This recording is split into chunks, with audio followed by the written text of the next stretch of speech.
All right, hi everyone. Welcome to Mindgasms. So, I am Andrew, aka Giant Mindgasms, for the purposes of this video. I just realized I don't need my glasses because I'm not reading anything. And I am going to talk about House of Chains, which is the first book in the Malazan Book of the Fallen. Arguably grimdark, arguably perhaps not grimdark, epic fantasy series called Malazan Book of the Fallen by Steven Erikson. I'm going to do another spoiler-free review of this book because, like I have said before, there is just so much going on in these books. It's so phenomenally complex and notoriously known for that because, oh, I have my volume turned way down here. Let's turn that up. Okay, hopefully that's better for people. Anyway, the world is so massive and complex and notoriously known for that among even huge fans of the series, as I already am as well, that it's almost impossible to keep track of everything that's going on. So it's easy to do a relatively detailed spoiler-free review. Anyway, with the first three books, I was not that confused, but this one is the one when I was starting to get very confused, and there's so many characters in these books, and I feel like there are even more in this one than previous ones. So it was even more difficult to keep track of the characters. And yeah, I made this awesome thumbnail with one of the basically the main character in the book, or at least the character who takes up the majority of the page count. I'm going to actually avoid saying most of the characters' names just to avoid spoilers. But yeah, actually, let's go back to what I was saying at first before I interrupted myself there. So this one was, I feel like it was more hard to follow than previous ones. And I looked at a few other people's reviews, and apparently, according to them, they have similar thoughts, that this one is, one booktuber put it, the way one booktuber put it was that there's just so much world building in this one, even more than in previous books, that it's almost impossible to keep track of it, and almost impossible to keep track of the plot and how many characters there are. And I found myself having to go back to the dramatis personae at the start of this book a lot more than I have with previous Malazan books, which is very helpful, and I wish I had figured that out earlier. So I've been doing that throughout different parts of the book, for each part to go back to the dramatis personae and make sure that I'm totally clear on which characters are in which part. So yeah, anyway, so like I said, this guy is the main character. He is a Teblor, which means that he's basically a giant. He's described by other characters in the book as I always get these two confused, Talani Mass or Tist Andy. I think if I remember correctly, I think he's described as a Tist Andy, but bigger, and he is literally a giant with a magic unbreakable sword. So that's pretty awesome. His race, the Teblor, and I'm not sure if other races can have them too, but at least other races can wield them, because another character wields what's called an Odotaral blade, the material that this is made out of. But also, the reason his sword is unbreakable, and another badass aspect of this character is that not only is he a giant, and he has a magic unbreakable sword, but he also heals wounds really quickly and easily, like a lot of the other characters in Malazan, which is what makes a lot of the epic battles so awesome. So this is one of my new favorite characters in the whole series, even though, like one of the booktubers said in one of the other reviews, that I watched, he is a garbage human being, and he he starts off. It might even be the very first scene in the book, if I remember correctly, uh, in which he rapes a woman and kills a whole bunch of children. He murders and mutilates the fuck out of a hell of a lot of people in this book, but he's such a badass that's why I would say he's probably my maybe my second favorite, or tied for my favorite character in the series, along with Animander Rake, who is that basically demon slash shape-shifting dragon from the first book, Gardens of the Moon. So anyway, yeah, him being in this book so much was awesome. I've mentioned before that one of the aspects of this series that I appreciate is that I've given the each book the same rating so far, 4 stars on Goodreads, because there are different aspects, and there are some aspects that I like more and others that I like less. And the story structure has been similar but slightly different with each one.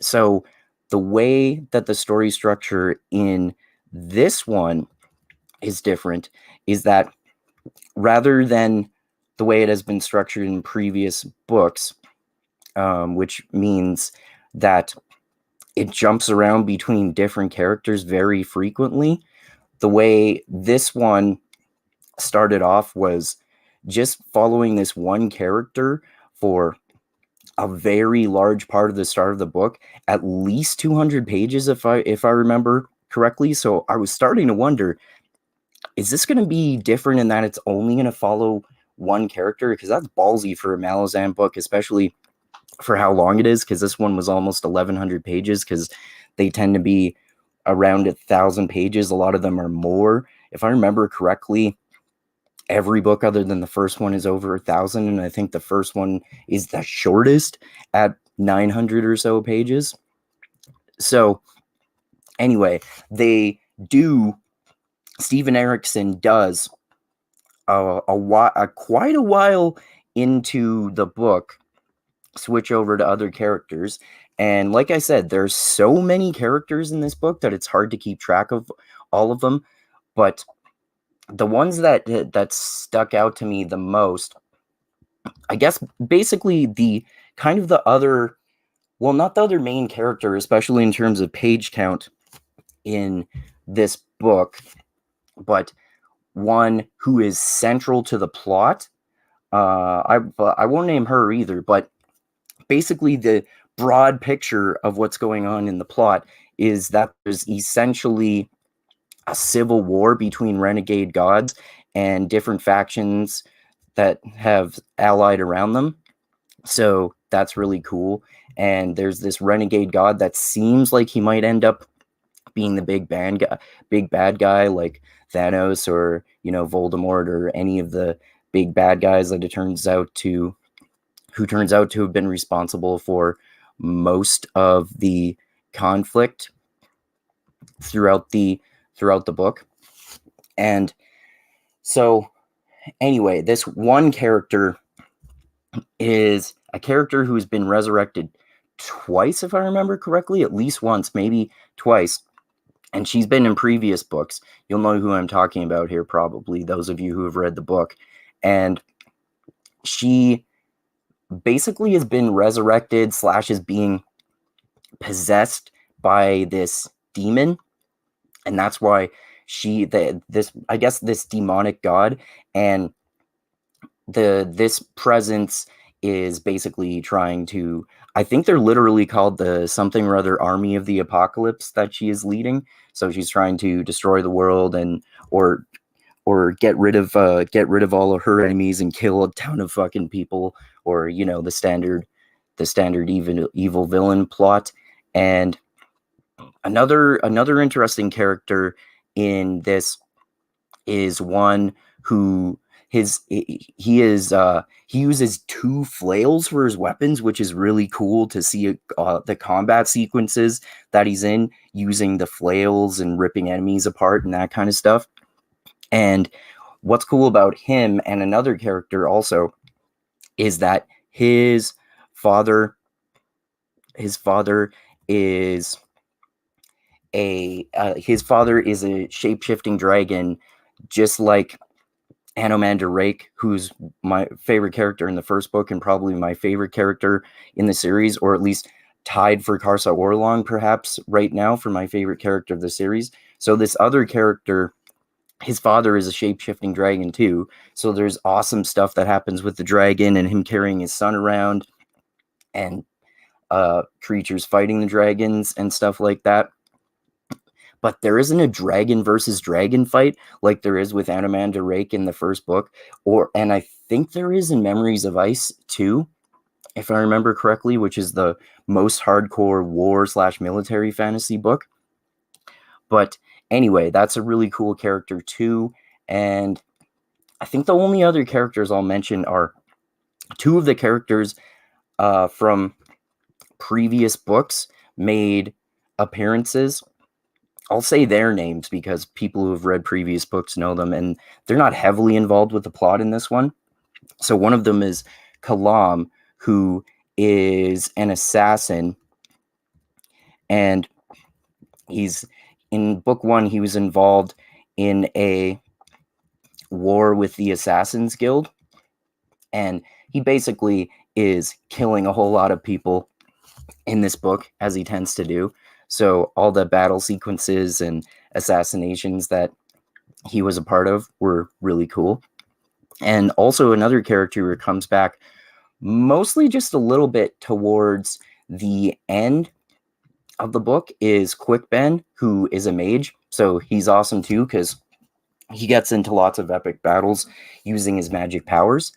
But I don't think that he really fights much, if at all, if I remember correctly, in this book. But it was just cool to see him because I know him from other books.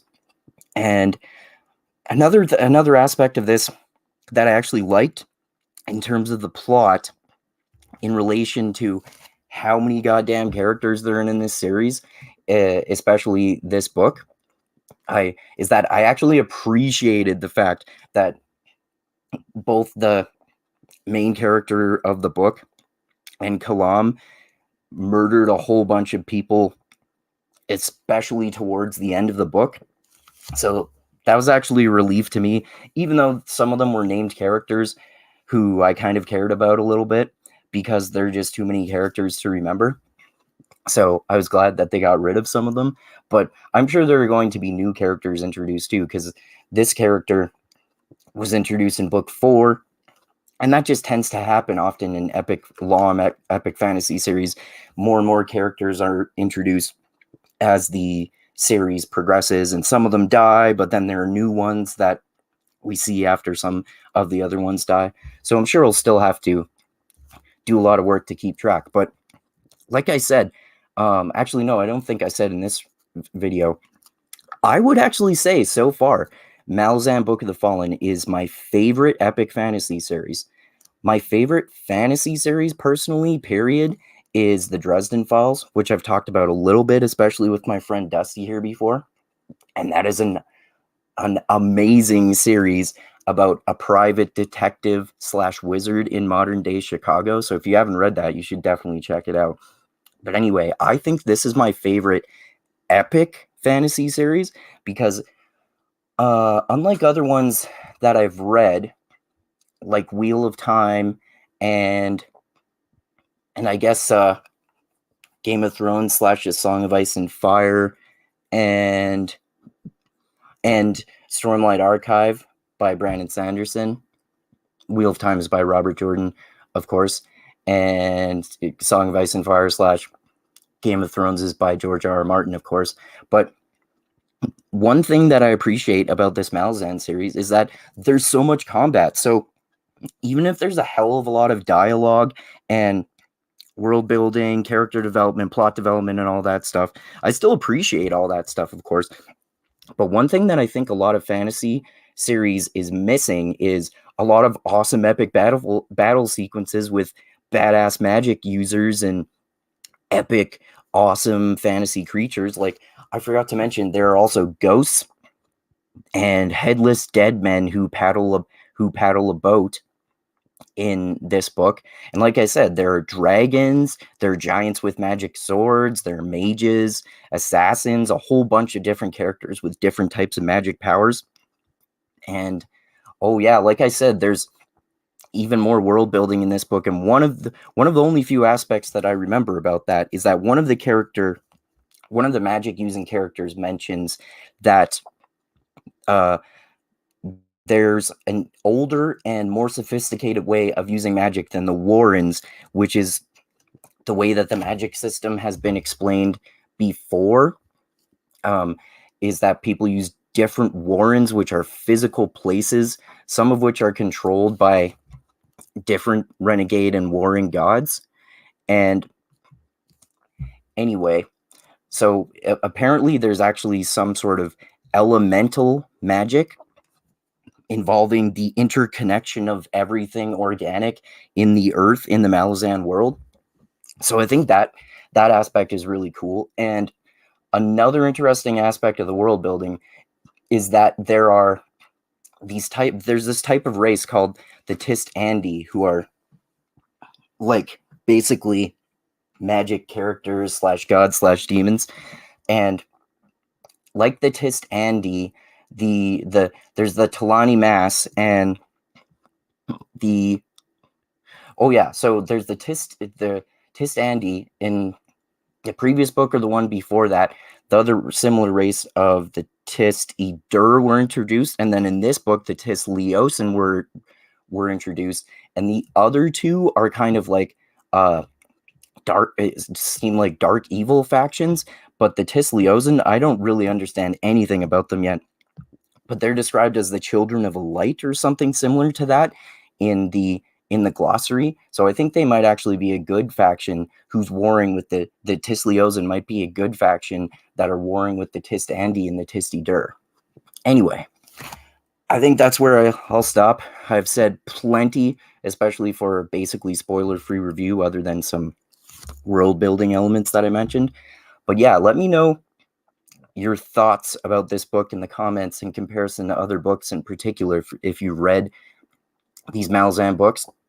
Since it's spoiler-free, let me know your thoughts in the comments if you think it sounds really awesome, because I try to make these books sound awesome because I love them. Because like I said, so far it's literally my favorite epic fantasy series, because some of them get really slow, like the Wheel of Time, for example, has the infamous slog that even huge fans of the series mention, and it has literally 3 or 4 books in a row that are just boring as fuck.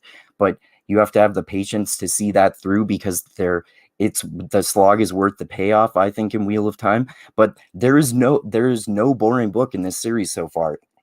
There are rarely even boring parts. Like there are more boring parts in this one, but it's still definitely not a boring book. And in terms of A Song of Ice and Fire, I like that almost as much, but I like Malazan more because it's such a bigger world and it's more interesting too. And there's just so much awesome stuff that happens.